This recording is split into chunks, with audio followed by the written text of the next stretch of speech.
Hello, Erin Ryan here of Crystal Lake Reiki. Today we are going to talk about barriers versus boundaries. So welcome to video number 5 of 100. Okay, barriers versus boundaries. What are they and why is it important to you to kind of know? First thing is let's define them, okay? At the outset, they look pretty much identical. If you ask somebody, they might say, what's the difference between a barrier and boundary? They might say, well, aren't they kind of the same thing? For purposes of this discussion, they're actually quite different, and on an energetic level, quite different. The way we're going to define barrier and boundary is a barrier is actually reactive.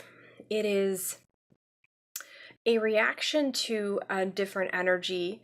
Okay, it is throwing up a protective barrier or a wall. So for instance, maybe you're, at work or something and you're fine, and then somebody walks in and you don't really like them. You don't like their energy. Our immediate reaction is to throw up a barrier, a wall, versus a boundary. A boundary is actually quite different.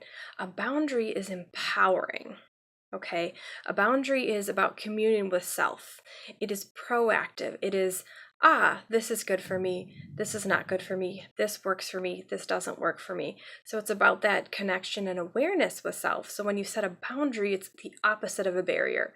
It is empowering. It is proactive. It is expansive. Okay. Well, a great example of that would be if you're a very kind person and you're always giving to other people, a good boundary would be to have reciprocation, right? So that you're not constantly giving and never receiving, because as many of you may know, a person who always gives and never receives, always gifts and never gets back, that can create resentment for that person, right? That's not imbalance. That's not about honoring self. So noticing those things is a very big difference, and a boundary will always make you feel expansive and empowered, even if a little bit uncomfortable when you start to enforce it, which is fine, versus a barrier is always going to make you feel constricted, contracted, and you can tell in your body because it starts to feel, like I said, contracted, but also maybe a little bit more tense. Maybe you don't breathe, you stop breathing, or you breathe shallowly. You feel bothered and frustrated, or just very defensive and reactive. Versus a boundary, when you have really nice, healthy, strong boundaries, you feel the opposite. You actually feel very expanded. You feel safe. Your body feels relaxed, right? Because it knows you've got its back. You know you've got your back because of your boundaries. So I challenge you today to start to notice the difference between a boundary and barrier. Like, what are some healthy boundaries you have in your life? And maybe where are some barriers that you have that you didn't even know? And just to be clear, we do this stuff automatically. Like, most of the time, we're not even aware we're doing it. But what I do in my life is I notice where I'm throwing up barriers. I don't have any judgment when I notice I'm doing it. I just give myself permission to be aware of it. So I don't feel bad, or I don't beat myself up that I'm doing it. I just go, oh, okay, isn't that interesting? I'm going to choose something different now. I'm going to lower my barriers. I'm going to expand out, and I'm going to keep receiving. Because at the end of the day, the issue with barriers is sort of twofold. One, if you throw up a protective barrier, what you are saying on an energetic level is that whatever that energy is that you're throwing up a barrier to is more powerful than you. Think about that for a second. If you require protection from it, is that empowering or disempowering for you?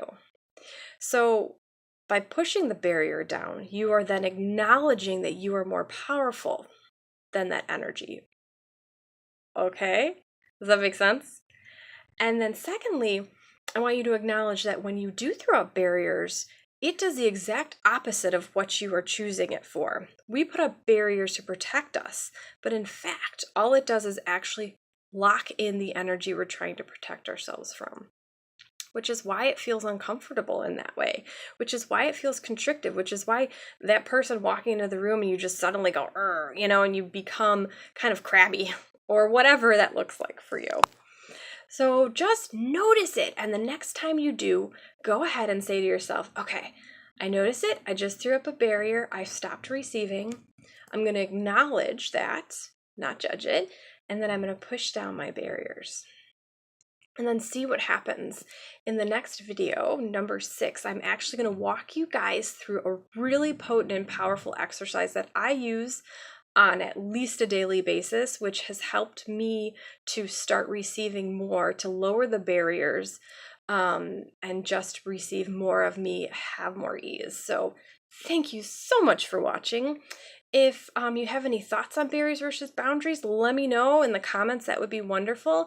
Otherwise, if you liked this video, made you think, please like it. Please consider sharing it. And if you want to see all my other videos coming up, you can subscribe to my YouTube channel as well. So again, thank you so much for watching, and I will see you guys later. Take care.